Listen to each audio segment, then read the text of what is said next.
Hello guys, welcome back to Immerse classes. I hope you all are good and fine. अगर किसी ने अभी तक चैनल को सब्सक्राइब नहीं किया है, अभी चैनल को सब्सक्राइब कीजिए। आज का एक इम्पोर्टेंट वीडियो है फॉर द स्टूडेंट्स जो 10th क्लास का एग्ज़ाम देने जा रहे हैं। 10th के बाद कौन सी स्ट्रीम ऑप्ट करे, ये बहुत सारे स्टूडेंट्स के जहन में कन्फ्यूजन रहता है, बहुत सारे परेशानियां उनके जहन में रहती है, क्योंकि ये कैरियर का मसला होता है भाई। क्योंकि 10th के बाद जो स्ट्रीम आप सिलेक्ट करते हो तो लगभग 11th और 12th उसी स्ट्रीम के साथ निकालना पड़ता है, ठीक है। इसीलिए मैं आपको इस वीडियो में ये नहीं बताऊंगा कि आपको कौन सी स्ट्रीम ऑप्ट करनी चाहिए, बल्कि मैं आपको ये बताऊंगा इस वीडियो में कि किसी भी स्ट्रीम को ऑप्ट करने से पहले किन चीज़ों का ध्यान रखना चाहिए, ठीक है, या कौन सी गलतियां बच्चे करते हैं, ठीक है। पहले मैं आपको ये बताता हूँ कि 10th के बाद या तो मेडिकल स्ट्रीम ऑप्ट करता है स्टूडेंट, या तो नॉन मेड, या मेडिकल प्लस मैथ, या आर्ट्स, या कॉमर्स। ये 4 मेन है, ठीक है। इनमें से कोई ना कोई एक स्टूडेंट ऑप्ट करता है, ठीक है। अब मैं बताता हूँ आपको किन बातों का ख्याल रखना चाहिए, ठीक है।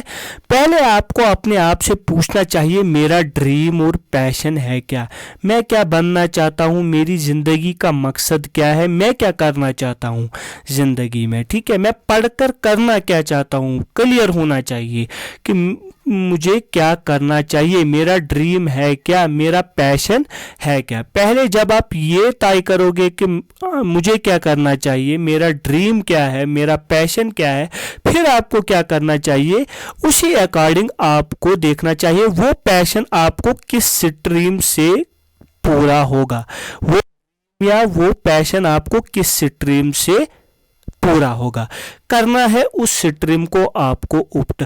लेकिन कुछ बच्चे क्या गलती करते हैं, कुछ बच्चे ये गलती करते हैं, वो देखते हैं 10th का मार्कशीट, उसमें अगर उनको लगेगा कि साइंस में आ रहे हैं 98%, तो वो कहते हैं मेरे को तो साइंस में 98% आए, इसका मतलब साइंस मेरा स्ट्रॉन्ग सब्जेक्ट है। वो पकड़ते हैं मेडिकल और नॉन मेडिकल। लेकिन ऐसी गलती नहीं करना चाहिए। आप अपने मार्कशीट के बुनियाद पर अपने पैशन और ड्रीम को डिसाइड नहीं कर सकते। कोई पैशन होता है, ये मार्क्स कार्ड आपको नहीं बता सकता कि आपका पैशन यही है, नहीं, इससे ये पता नहीं चलता है। पहले ही आपको क्लियर होना चाहिए मुझे ज़िंदगी में क्या करना है, मेरी ज़िंदगी का मकसद क्या है, मेरा पैशन क्या है, मेरा ड्रीम क्या है। मार्क्स कार्ड के हिसाब से आपको डिसाइड नहीं करना है। एक बार आपने देख लिया पैशन क्या है, ड्रीम क्या है, फिर उसी अकॉर्डिंग आपने देखा कि किस स्ट्रीम से मेरा ये पैशन या ड्रीम फुलफिल होगा, आप उस स्ट्रीम को सिलेक्ट करेंगे। फिर आप उस स्ट्रीम में एक गोल सेट करेंगे कि आपको क्या करना है। उस गोल को जब आप सेट करोगे, फिर उस गोल को अचीव करने की एक अच्छी प्लानिंग होनी चाहिए। आप प्लानिंग भी बनाओगे, स्ट्रीम को सिलेक्ट किया, उस स्ट्रीम में जो आपको गोल है वो आपने सिलेक्ट किया, फिर एक अच्छी सी प्लानिंग आपको बनानी है उस गोल को अचीव करने के लिए, ठीक है। एक और कंफ्यूजन है, बहुत सारे स्टूडेंट्स यहाँ पर भी गलती करते हैं। बहुत सारे स्टूडेंट्स हैं जिनका पेरेंट ड्रीम और अपना ड्रीम मैच करता है, उनकी प्रॉब्लम नहीं है, क्योंकि उनके पेरेंट्स भी वही चाहते हैं और उनका ड्रीम भी वही है। मैं उन स्टूडेंट्स की बात कर रहा हूं जिनका पेरेंट का ड्रीम कुछ और है और अपना ड्रीम कुछ और है। अब आता है यहाँ पर ट्विस्ट। पेरेंट्स कह रहे हैं बच्चे को आप ये बनो, ये बनो, ये बनो, लेकिन बच्चा सोच रहा है मेरे को तो ये बनना चाहिए, मेरे को इंटरेस्ट इसमें है, मेरे को जिंदगी में ये बनना है। अब आता है यहाँ पर क्लैश, ठीक है। पेरेंट ड्रीम और स्टूडेंट के ड्रीम में होता है क्लैश। लेकिन मैं आपको एक बात बताता हूं, जो स्पाइक ली ने भी एक इंपॉर्टेंट बात कही है। इंपॉर्टेंट बात, मुझे पता नहीं कितने सारे स्टूडेंट्स फिर मेरे को गालियां देंगे, लेकिन मैं एक हार्श रियलिटी आपको बताता हूं। स्पाइक ली एक आथर है, इसने क्या कहा है अच्छे से देखना। It has been my observation that parents kill more dreams than anybody.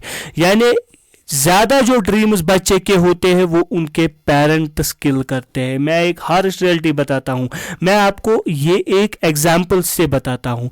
For example, parents चाहते हैं कि एक बच्चा, मेरा बच्चा डॉक्टर बने, ठीक है, समाज की सेवा करे, लेकिन जो इनका बच्चा है, बेटा है, वो चाहता है कि मैं इंजीनियर बनूं। हो गया ना क्लैश। लेकिन मैं स्टूडेंट्स को सजेस्ट करता हूं कि आप पेरेंट्स का ना मानकर खुद का मान लीजिए। देखिए मैं क्यों बता रहा हूं। आप अगर चाहते हो इंजीनियर, आपने ये ऐसे ही रैंडमली ऑप्ट नहीं किया है, आपका पैशन है, आपका इसमें इंटरेस्ट है, आप इसमें बड़ा कुछ करने वाले हैं। अगर ज़बरदस्ती आपने पेरेंट्स का ड्रीम ऑप्ट कर लिया, फिर अगर आपका रिजल्ट खराब हुआ, फिर पेरेंट्स उसको ताने देंगे आपको। आपको क्या करना है, मैं आपको एक पहले बात बताता हूं, याद रखना ये मेरी बात। पेरेंट्स की नीयत कभी बच्चे के लिए गलत नहीं होगी, पेरेंट्स अच्छा ही सोचेंगे बच्चे के लिए, लेकिन पेरेंट्स का डिसीजन गलत हो सकता है।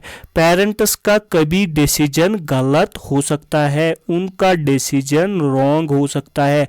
कुछ पेरेंट्स को क्या होते हैं, वो अनएजुकेटेड होते हैं, उनको ज़्यादा पढ़े हुए नहीं होते हैं। कुछ बेचारे पेरेंट्स होते हैं जिन्होंने कम तालीम पढ़ी होती है, या कुछ पेरेंट्स ऐसे होते हैं जिनको कम इंफॉर्मेशन होती है। उनकी नीयत तो ठीक होती है बच्चे के लिए, कोई पेरेंट बच्चे के लिए गलत नहीं सोचेगा, लेकिन ड्यू टू अनएजुकेटेड, वो अनएजुकेटेड होते हैं, उनको कम इंफॉर्मेशन होती है, उनका डिसीजन इसलिए रॉन्ग हो सकता है आपके लिए। इसलिए आपको क्या करना चाहिए, आपको पेरेंट्स के साथ बैठना चाहिए, अच्छी तरह डिस्कस करना चाहिए। पापा हो, मम्मी हो, उसे समझाना चाहिए कि आप कह रहे हैं डॉक्टर बन जाओ, मेरे को डॉक्टर में कोई इंटरेस्ट नहीं है। अगर मैं डॉक्टर, जैसे 3 इडियट्स में कहता है, अगर मैं डॉक्टर बन भी गया, या वो कहता है ना वहाँ पर, अगर मैं इंजीनियर बन भी गया तो ऐसा इंजीनियर बनूंगा कि मज़ा नहीं आएगा। एक तो आपको अपने पैशन और ड्रीम में मज़ा आना चाहिए, दूसरा आपको वो ड्रीम होना चाहिए, आपके टैलेंट के हिसाब से ड्रीम होना चाहिए। आपको क्या करना है, अपने पेरेंट्स को समझाना है कि मेरे को डॉक्टर नहीं बनना है, डॉक्टर का समझाना है अच्छी तरह, इंजीनियर क्यों बनना है, डॉक्टर क्यों नहीं बनना है, फिर उनको कहना है। पेरेंट्स समझ जाते हैं, पेरेंट्स समझ जाएंगे और फिर आपका और पेरेंट का ड्रीम मैच होगा।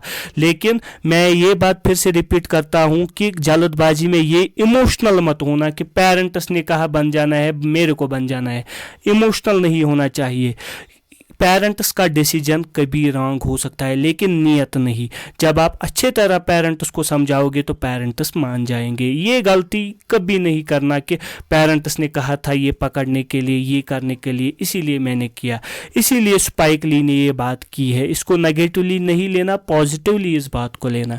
और एक बात क्या, यहाँ पर ये कोट आपने सुनी होगी, life is the most difficult exam, many people fail because they try to copy others not realizing that everyone has a different question paper. ये लाइफ के रिलेटेड है, लेकिन मैं आपको ये बताता हूँ, कॉपी बहुत सारे स्टूडेंट्स कॉपी करते हैं। कॉपी किस तरीके से करते हैं, गांव में क्या हुआ, वो भी डॉक्टर बन गया, वो भी डॉक्टर बन गया, मैं भी डॉक्टर बन जाता हूँ। नहीं, ये गलती कभी नहीं करना कि वो डॉक्टर बन गया मैं भी बनूंगा, चचेरा भाई डॉक्टर बन गया मैं भी बनूंगा, ठीक है, वो तो मेरा फ्रेंड था वो तो डॉक्टर बन गया मैं बनूंगा। नहीं, आपको कॉपी नहीं करना है। मैं हमेशा बोलता हूँ हंट योर टैलेंट, अपने टैलेंट को हंट कीजिए, ठीक है, देखिए आप किस में काबिल हो, आप किस में माहिर हो, उसी हिसाब से अपना पैशन और ड्रीम बनाइए। किसी को कॉपी कभी नहीं करना चाहिए, ठीक है, क्योंकि उसके लिए तो वो पैशन होता है, लेकिन आपके लिए वो कॉपी बनता है, फिर आपको उसमें मन और इंटरेस्ट नहीं लगता है। एक बात याद रखना, कॉपी कभी नहीं करना, फलानी क्या बन गया मैं भी बनूंगा, नहीं। और एक बात ये भी सुना होगा, do not follow majority, follow the right way.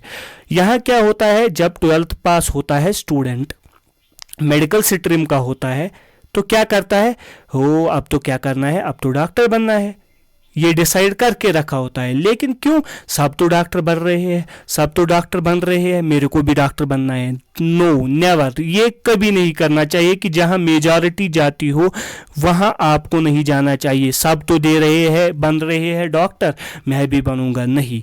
आप मैंने जैसे कहा, अपना टैलेंट ढूंढो, अपना पैशन, और फिर पैशन और ड्रीम को सिलेक्ट करो। चाहे भले ही वो पैशन कम लोगों का क्यों ना हो, कम स्टूडेंट्स का क्यों ना हो, कम बच्चों का क्यों ना हो, लेकिन अगर आपका उसमें महारत है, आपको इसमें इंटरेस्ट है, तो आपको वही ऑप्ट करना चाहिए, मेजॉरिटी को फॉलो नहीं करना चाहिए। ये भी बड़ी गलती स्टूडेंट्स करते हैं। मैंने 3 पॉइंट बताए, parents dream versus your dream. Parents का डिसीजन गलत हो सकता है, लेकिन नियत नहीं, उनको समझाना है, अच्छी तरह बिठाना है और अपना पैशन सिलेक्ट करना है, और कॉपी किसी को नहीं करना है, और मेजॉरिटी को फॉलो नहीं करना है, ठीक है। और चौथा पॉइंट क्या है, पीयर प्रेशर, यानी क्या, पेरेंट्स एक और डिसीजन देते हैं, डॉक्टर बनो, इंजीनियर बनो, ये करो वे करो, रिलेटिव्स और कुछ कह रहे हैं, मेरा बेटा मेरा वो ये कर रहा है, आप भी करो, ठीक है। इन चक्करों में नहीं पड़ना है। फ्रेंड्स और कुछ बोल रहे हैं, ठीक है। इससे क्या होता है, स्टूडेंट के जहन पर असर पड़ता है, पीयर प्रेशर होता है। लेकिन स्टूडेंट्स क्या करते हैं, स्टूडेंट्स के माइंड में ये घूम रहे होते हैं, रिलेटिव ये कह रहे हैं, पेरेंट्स ये कह रहे हैं, किसकी मानूं क्या मानूं, कुछ नहीं, सबकी सुनना है, सब अपने अपने तरीके से डिसीजन देंगे, लेकिन फाइनली आपको अपना गोल, अपना पैशन, अपना ड्रीम खुद सिलेक्ट करना है। सबकी सुनना है, लेकिन खुद सिलेक्ट करना है। इन चक्कर में नहीं पड़ना चाहिए, ठीक है। और एक बात बताता हूं मैं, all our dreams can come true if we have the courage to pursue them. हमारे सारे सपने पूरे हो सकते हैं अगर हम ठान ले उनको हमें हासिल करना ही करना है। जब हम उसके पीछे लग जाएंगे तो इंशाल्लाह सक्सेस मिलती है, ड्रीम अचीव होता है। मेरा एक टीचर कहा करता था, जो एक मोटिवेशनल लाइन मेरे को लगी, मुझे भी उसी से इंस्पायरेशन मिली। उसने कहा, बेटा भले ही आप डॉक्टर ना बने, भले ही आप इंजीनियर ना बने, लेकिन भले ही आप कुछ ना बने, लेकिन जो भी बनोगे ज़िंदगी में, अगर आप अपने गांव के मूंची भी बनोगे तो ऐसे मूंची बनना कि दूर दूर तक लोग आपके पास आए कि उसी के पास जूते सिलवाने हैं। यानी जिस भी प्रोफेशन में आप जाओ, इतनी मेहनत करो कि उस प्रोफेशन में आप सा कोई होना नहीं चाहिए, उस प्रोफेशन में नंबर 1 बनने की कोशिश करो, ठीक है। ये बहुत अच्छी इंस्पिरेशनल लाइन है। एक बार आपने ड्रीम सिलेक्ट किया, अपना पैशन सिलेक्ट किया, फिर लग जाओ काम पर उसको अचीव करने के लिए। अच्छी प्लानिंग करने के बाद उसको फॉलो करते रहना, ठीक है। एक बात याद रखना, कभी रिजल्ट की नहीं सोचना, रिजल्ट क्या मिलेगा, रिजल्ट तो ऑलमाइटी अल्लाह के हाथ में है। आपको क्या करना है, अपना 100% एफर्ट डालना है, क्योंकि उससे क्या फ़ायदा होता है, ये तो तय है कि जब आप 100% एफर्ट डालोगे तो आपको सक्सेस मिलेगी। लेकिन खुदा न खास्ता अगर कभी 100% एफर्ट डालने के बाद फेलियर हुई तो एक बात तो है कि रिग्रेट नहीं रहेगा, काश मैंने मेहनत की होती। इसीलिए जो भी पैशन है, आपका ड्रीम है, उसको अचीव करने के लिए पूरी जान झोंक दो, 100% एफर्ट लगा दो। फिर रिजल्ट क्या आएगा उसकी परवाह नहीं करनी है, सक्सेस ही मिलेगी इंशाल्लाह जब आप 100% एफर्ट दोगे। लेकिन अगर कभी फेलियर मिल गया ड्यू टू सम रीजन तो रिग्रेट नहीं रहेगा, क्योंकि आप कहोगे I have given my best, मैंने अपना 100% दिया है, ठीक है। और लास्ट में मैं आपको ये बात कहूँगा कि जब आपने ड्रीम सिलेक्ट किया, अपना पैशन सिलेक्ट किया, तो उसको अचीव करते रहो जब तक कि आप उसको, जैसे वो कहते हैं, जब तक तोड़ेंगे नहीं तब तक छोड़ेंगे नहीं। यानी जब तक आप ड्रीम को हासिल ना करो तब तक हिम्मत नहीं हारनी है, ठीक है। ड्रीम को अचीव करते ही रहना है अपना 100% देकर, ठीक है। आई होप आपको अब अच्छी तरह मोटिवेशन मिल गई होगी, आप अच्छा फैसला लोगे इंशाल्लाह, ठीक है। इन्हीं फैक्टर्स का ध्यान रख के अपना फैसला लेना। आखिर में यही कहूँगा कि हमारी चैनल को सब्सक्राइब कीजिए, ठीक है। Thank you for watching. मिलते हैं नेक्स्ट किसी और वीडियो के साथ, तब तक के लिए अल्लाह हाफिज़।